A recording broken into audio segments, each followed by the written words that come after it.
Hello students, welcome to the fourth session of operating system.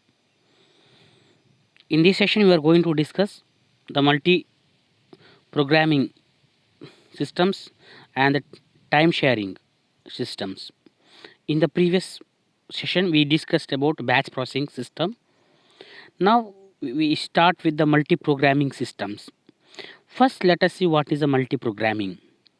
Multi programming is a concept or approach in which two or more programs are residing memory at the same time, then sharing the CPU or the processor.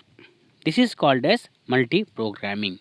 Means we have more than one process or programs or jobs, they are stored in a memory, and then CPU will execute one by one. That is nothing but multi programming systems.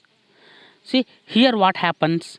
See, once multiple programs or multiple jobs are stored in memory, in first come first serve basis the CPU starts execution.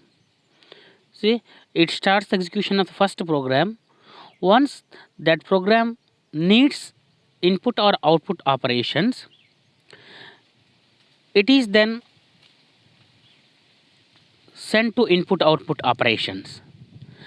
It has to wait, then immediately whatever the next program or next job in memory, that will be allotted to the CPU by operating system. See, that is going to execute. Next, when the process or the program or the job which needed IO operations, once its IO is complete, it's then sent back or stored back to the memory for the execution. That is called as pooling. That is pooling. See, in this case, in this way, the always the CPU will be busy. It never be idle. So that we can do the maximum utilization of the CPU in this multi-programming approach or in multi-programming systems. See, multi-programming assumes a single shared processor. Multi-programming increases CPU utilization by organizing jobs so that CPU always one process or program has to execute, so that there is no case that CPU will sit idle.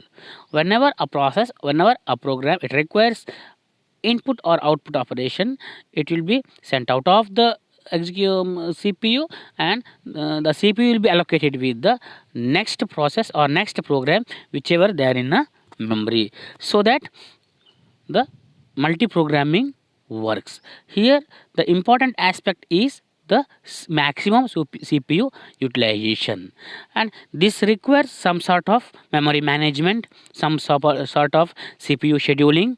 See, all these aspects are required by these multi-programming systems. This is about multi-programming. Now let us move to the time sharing or multi-user systems. See, what do we mean by time sharing? Time sharing or multitasking refers to term where multiple jobs are executed by CPU simultaneously by switching between them. Switches occur so frequently that user may interact with each program while it is running. See, it is a simple extension of multi-programming concept or multi-programming systems.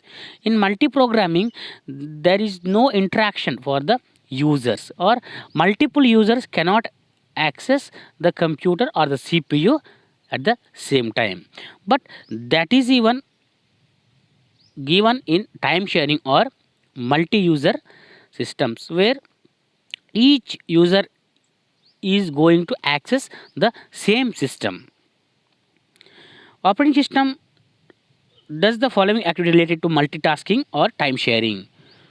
The user gives instruction to the operating system or program directly and receives an immediate response. Means a single system or single server or computer is shared by multiple users, and each and every users who are in the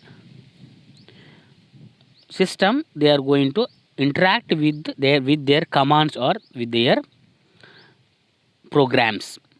Operating system handles multi-tasking in a way that it can handle multiple operations, execute multiple programs at a time. That means even though it executes one by one at the very faster rate, its switching is so fast that a user will feel that the system is dedicated to him itself. No user will feel that he has to wait for his turn. See, these operating systems were developed to provide interactive use of computer system at a reasonable cost. The main aspect is that once again a maximum utilization of the server, maximum utilization of the systems, so that any number of users they can request their service or they can access the service or programs or applications running in the computer, and reasonably it can give the performance. At a time shared operating system uses concept of CPU scheduling and multi-programming to provide each user with a small portion of time shared CPU. Means here CPUs, as I told, CPU time or slots are divided and they are given to the each and every user of the system. Time shared operating system, it uses the CPU scheduling and memory management, virtual memory management, then protection. So many aspects it has to manage well. Each user has at least one separate programming memory. That is very clear. For each and every user, a separate memory space is provided, and whatever his programs, his code or data is stored in that particular memory. Whenever his program is loaded to the system, he is going to get an opportunity to interact with the system. See, this is about the time sharing or multi-user system in which a system is shared among number of users by providing the different time slots to the users. See, this is about the time sharing or multi-user system, and the important goal of this is to maximum utilization of the CPU, and even multiple users can easily access the system. This is all about time sharing. In this session we have discussed about the multi-programming concept as well as the time sharing or multi-user systems. This is about this session. We will see remaining type of OS in coming session.